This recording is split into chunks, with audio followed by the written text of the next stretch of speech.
Well, good morning, church, and I know I'm not somewhere quite as exciting as Pastor Brandon's been. I'm just here at the church in Common Grounds Cafe, but I'm excited to look into Ephesians chapter 4 where Pastor Brandon left off.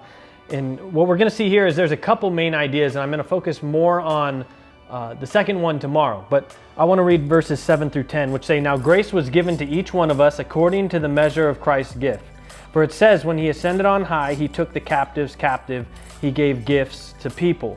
But what does he ascended mean, except that he also descended to the lower parts of the earth? The one who descended is also the one who ascended far above all the heavens to fill all things." Now, he's really talking about how God's gifted people in different ways, and that's what we're going to focus on more tomorrow.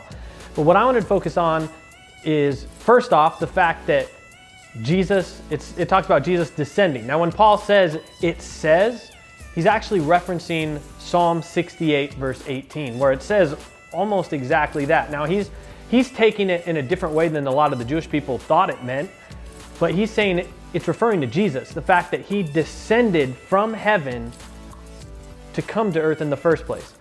I think a lot of us forget that Jesus has always existed. Because he's God, that means that story in the manger isn't where Jesus began. Jesus has always existed, and maybe we didn't know his name that he went by here on earth, but because Jesus is part of the Trinity, he is God, he's always existed. He didn't come into existence there. That's just when he came to earth first.